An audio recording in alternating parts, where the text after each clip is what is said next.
মানুষের খাদ্য হিসাবে আল্লাহ রাব্বুল আলামিন রিজিক দিয়েছেন। এই রিজিকটা আল্লাহর বড় নিয়ামত। আপনি যদি খাবার গ্রহণ না করেন তাহলে আপনার শরীরে কোনো শক্তি থাকবে না, আপনার কোনো কাজে মন বসবে না। এই খাদ্য মানব জীবনের সবচাইতে বড় একটা জিনিস, অংশ। এটা শুধু মানুষ নয়, বরং রাসূলদেরও ছিল।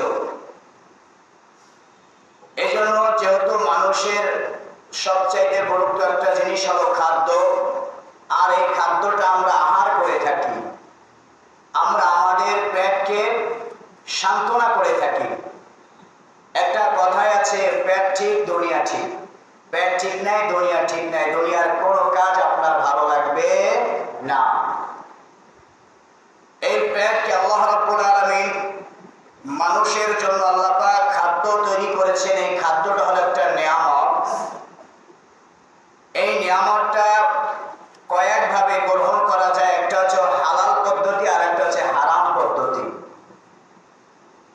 আল্লাহ রাব্বুল আলামিন সবসময় বান্দাকে হালাল পদ্ধতি গ্রহণ করতে বলেছেন, আর হারামকে আল্লাহ রাব্বুল আলামিন সবগুলাই ছেড়ে দিতে বলেছেন। হারাম খাদ্যের যেভাবে উপকার আছে, ঠিক তেমনি ভাবে হারাম খাদ্যের অনেক ক্ষতি আছে এবং অপকারিতা আছে। হারাম খাদ্যর অপকারিতা সম্পর্কে যদি আমরা জানতে পারি তাহলে বেঁচে থাকার চেষ্টা করব ইনশাআল্লাহ। আমরা কিছু কিছু মাধ্যমকে মনে করি সেগুলো হলো হারাম উপার্জন।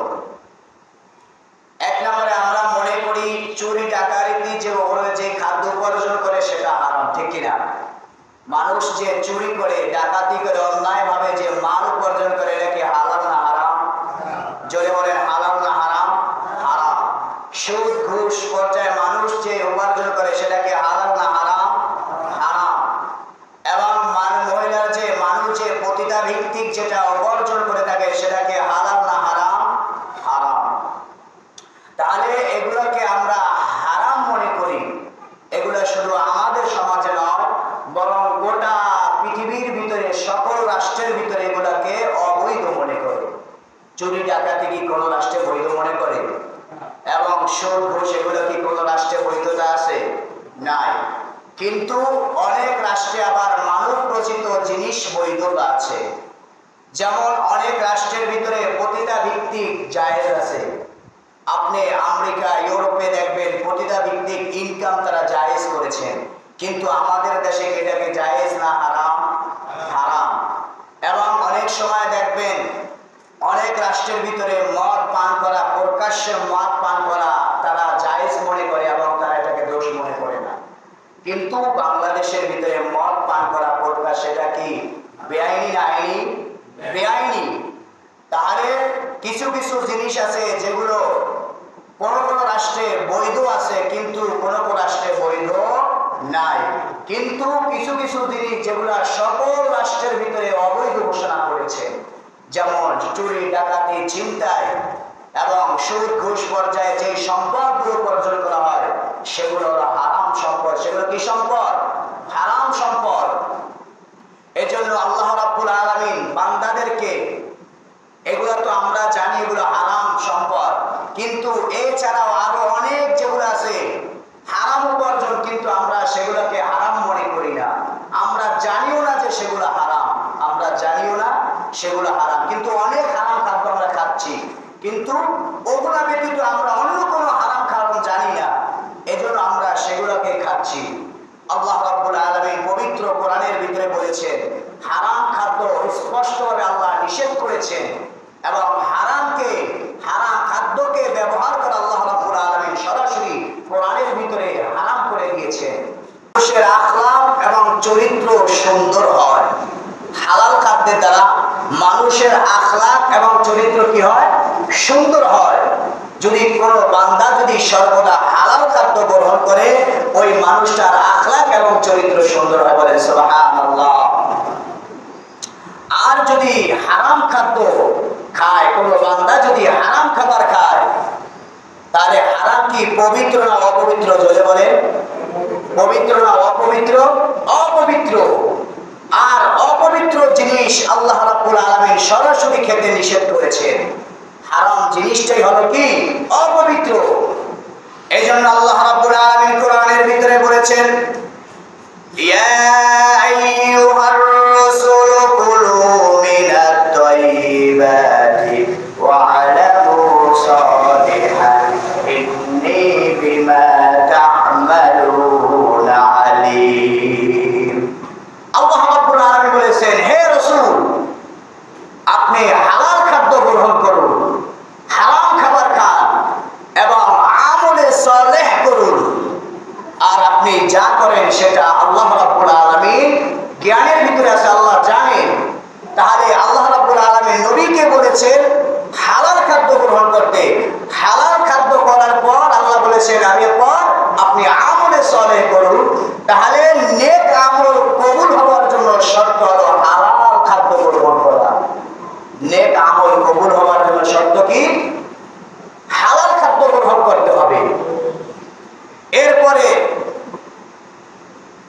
হারাম খাদ্য, আমরা যে ইবাদত করে থাকি, ইবাদত তৌফিক হওয়ার জন্য, ইবাদত কবুল হওয়ার জন্য এবং দোয়া কবুল হওয়ার জন্য হালাল খাদ্যের অনেক বড় উপকার রয়েছে। কারণ আপনি যদি আমল করার তৌফিক পাওয়া, এটা আল্লাহর বড় একটা নিয়ামত। আল্লাহ নবী সাল্লাল্লাহু আলাইহি ওয়াসাল্লাম বলেছেন, আদ-দুআ রুখনুল ইবাদা, দোয়া হলো একটা ইবাদত।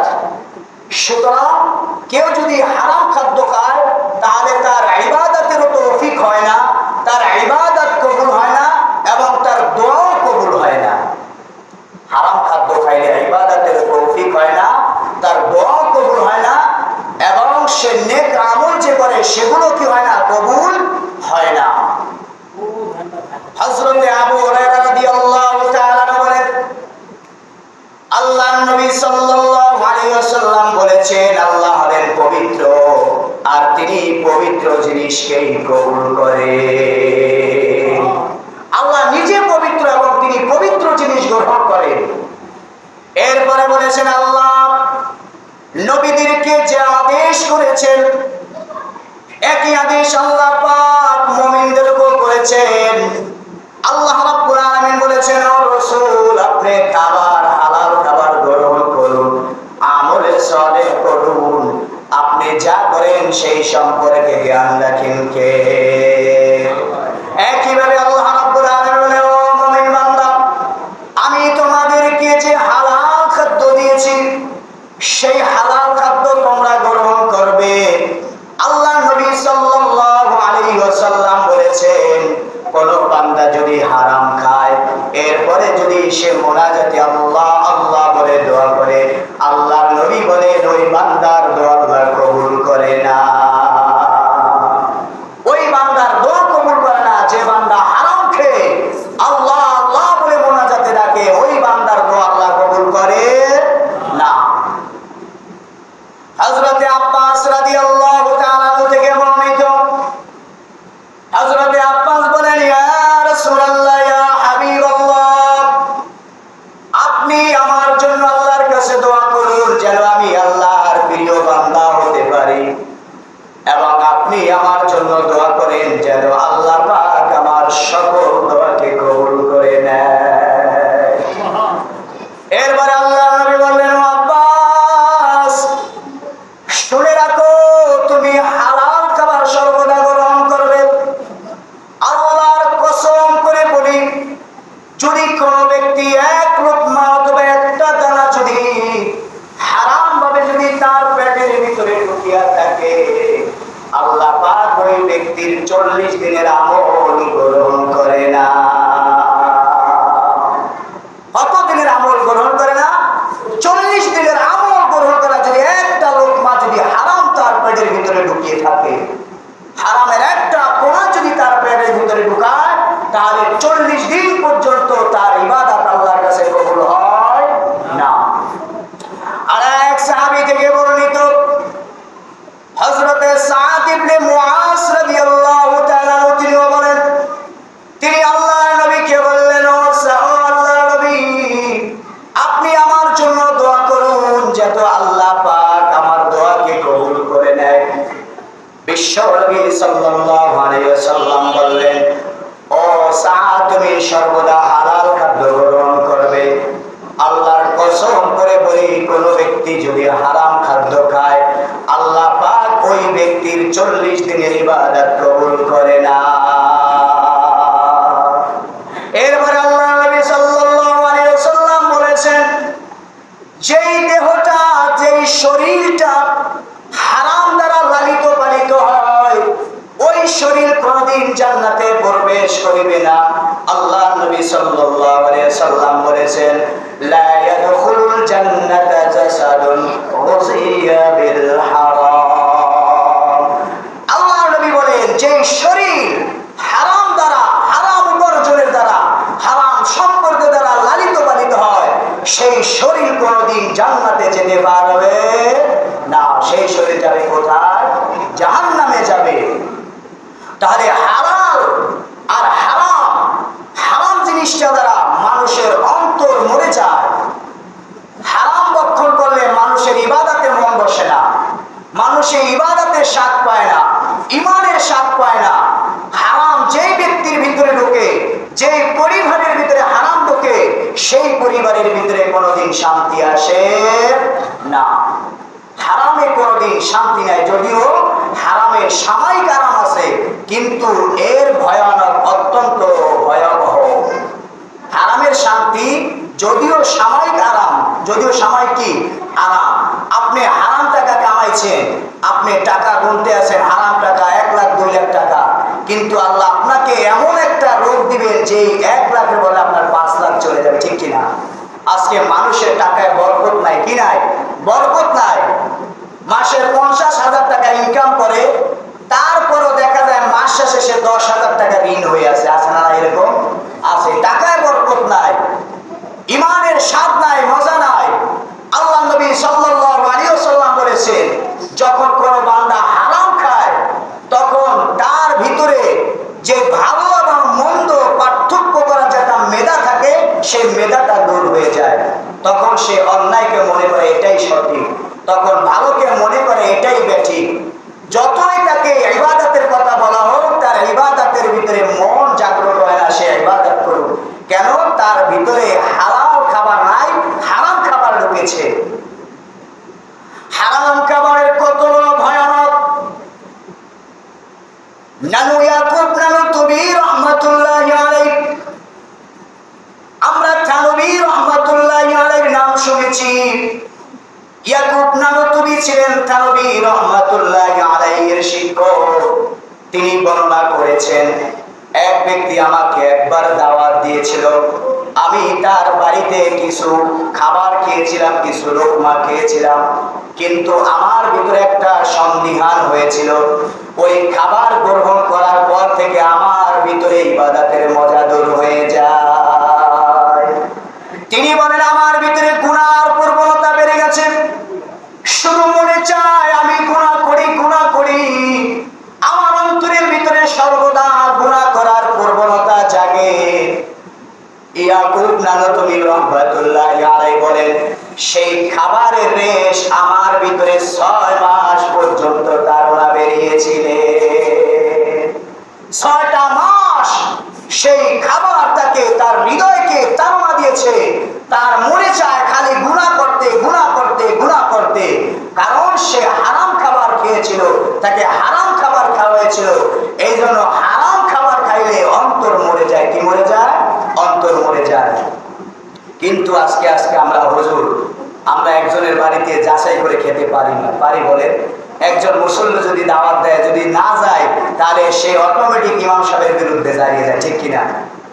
আগে যাচাই করা যেত, এখন আর যায় না। এখন আর যায় না। সুদ করুক, ঘুষ করুক, যেই দাওয়াত দেও, নামাজি বেনামাজি সকলের বাড়িতে যাওয়া লাগে। কারণ ইমাম সাহেব এখন দায়বদ্ধ হয়ে গেছে, যেতে হবেই, না গেলে ইমাম সাহেবের চাকরি শেষ, ঠিক কিনা? অধিকাংশ মসজিদে কলম এরকমই। এই জন্য এখন ইমামের দোয়া কবুল হয় না মুসল্লিদের পক্ষে, ঠিক কিনা? কারণ ইমামের দোয়া কবুল হবে কেমন? মুসল্লিরাই তো ইমামের দোয়াকে বন্ধ করে দিয়েছে রাস্তা। এই জন্য হালাল খাবার এটা একটা দোয়া কবুলের মাধ্যম। চরিত্র এবং আখলাক সুন্দর হওয়ার সবচেয়ে বড় মাধ্যম হলো কি? হালাল খাদ্য। হারাম খাদ্য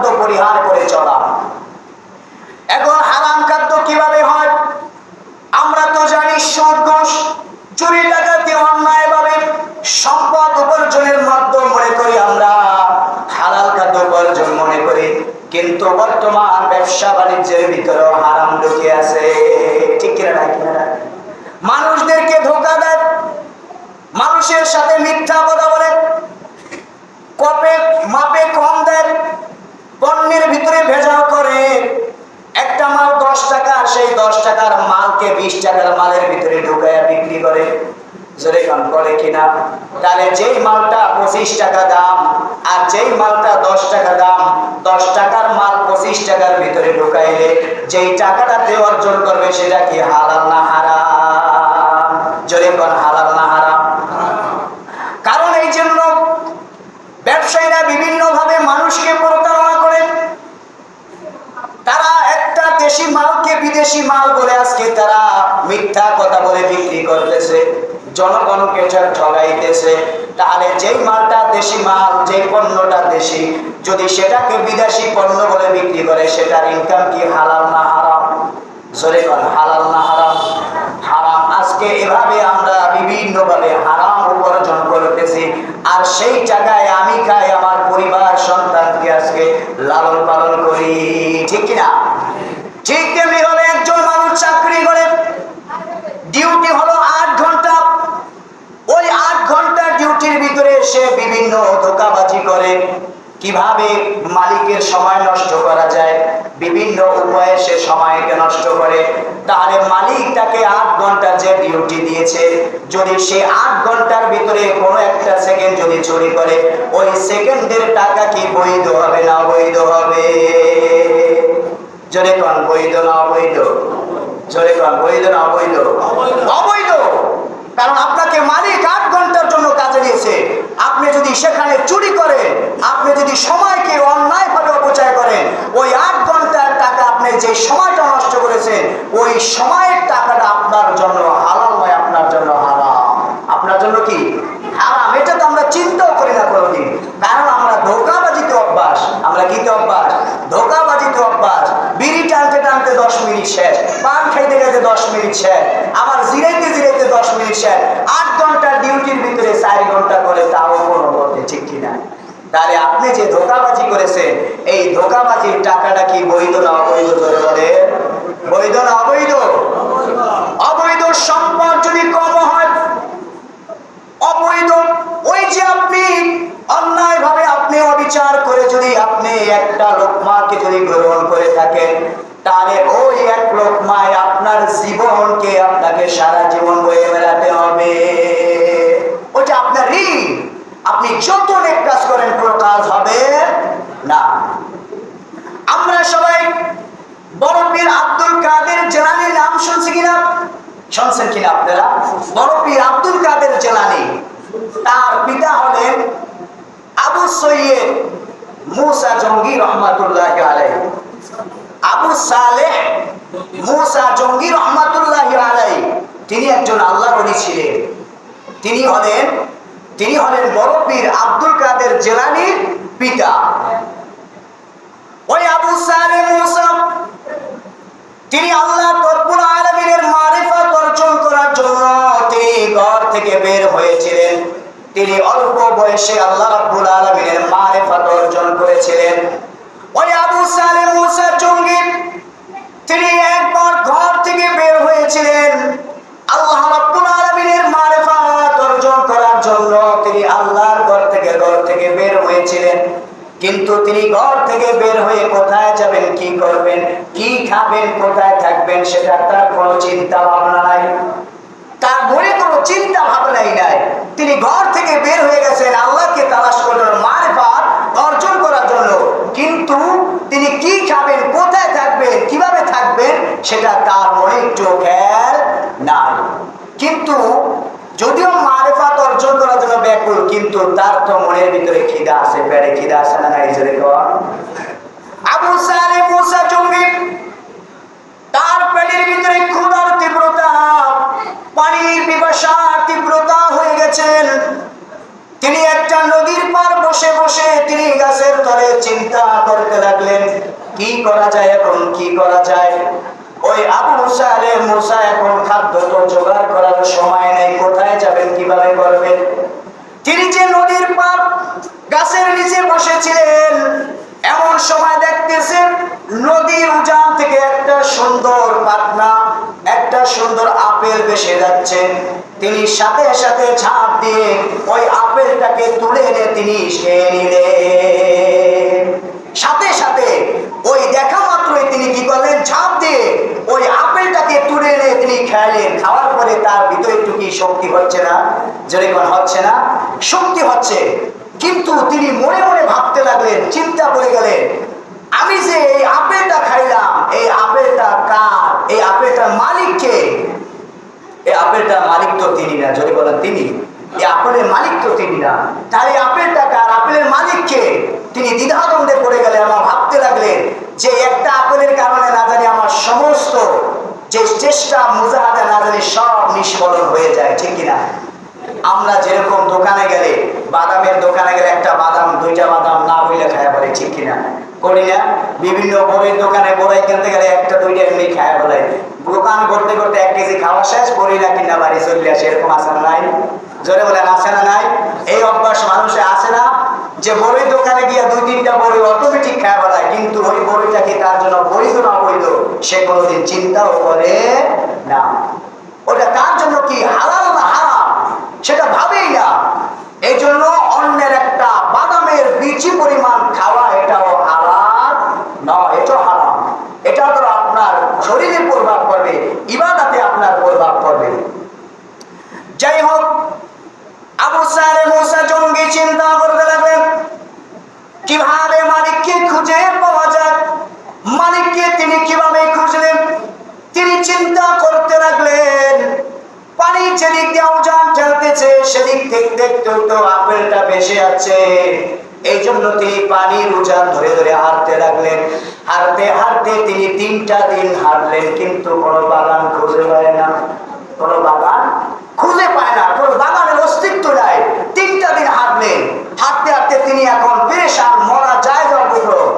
কিন্তু তার ভিতরে একটা জিনিস কাজ করতেছে যে আমি যদি এই বাগানের মালিক থেকে মাপটা না নেই, তাহলে এটা আমার জন্য চিরজীবন একটা ঋণী হয়ে থাকবে। কি হয়ে থাকবে?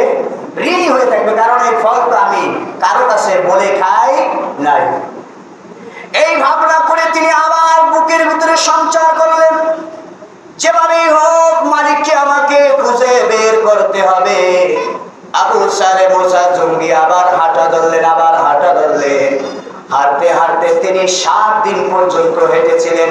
7 দিন হাঁটার পর তিনি একটা দেখলেন যে একটা নদীর পারে একটা আপেল বাগান রয়েছে, যে আপেলের কিছু গাছ ওই নদীর দিকে ঝুঁকে রয়েছে, আর ওখান থেকেই কিছু আপেল টপ টপ করে পানিতে পড়তেছে। ওখান থেকে কিছু আপেল দেখতেছে, পাকনা হওয়ার কারণে টপ টপ করে পড়তেছে।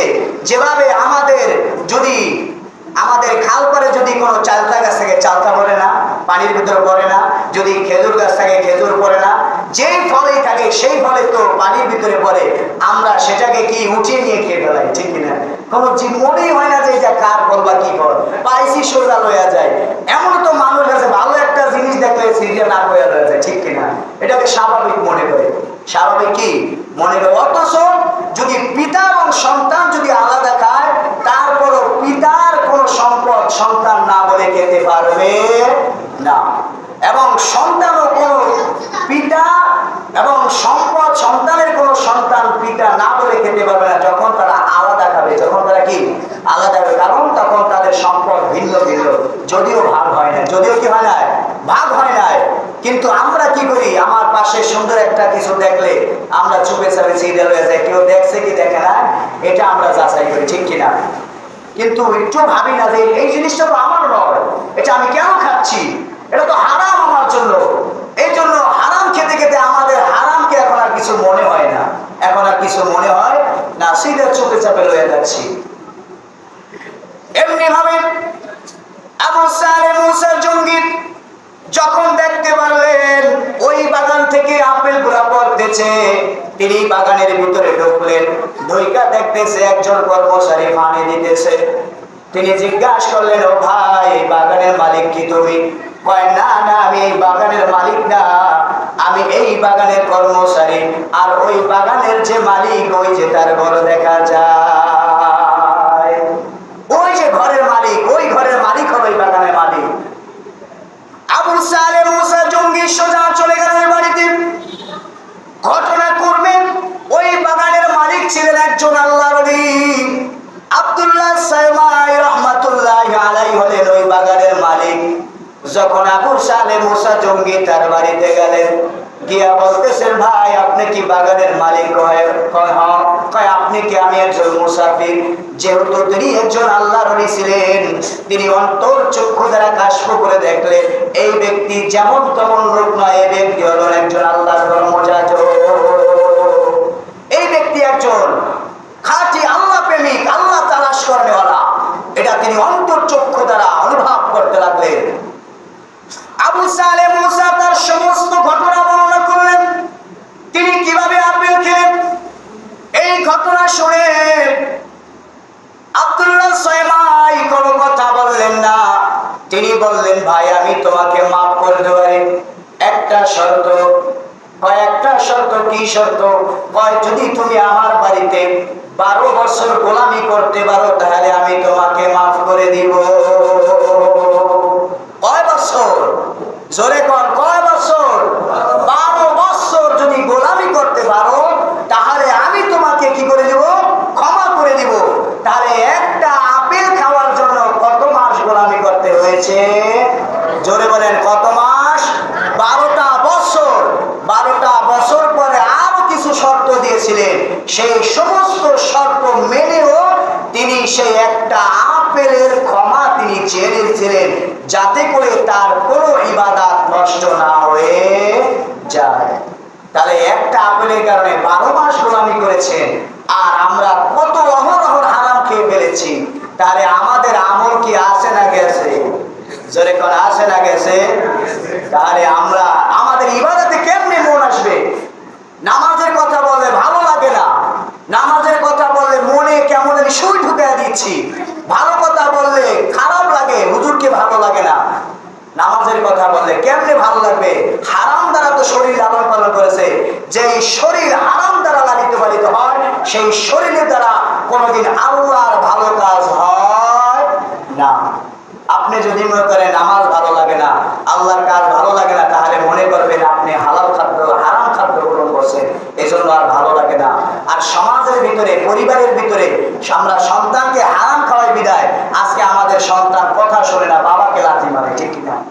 বাবাকে কি মারে? লাথি মারে। মাকে দেখে লাথি মারে। কারা? সন্তানেরা। কেন?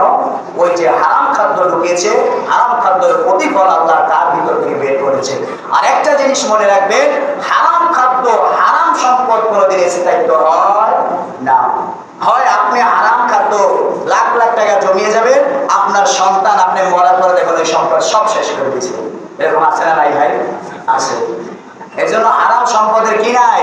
স্থায়িত্ব নাই। হারাম সম্পদ ধ্বংস হবেই হবে।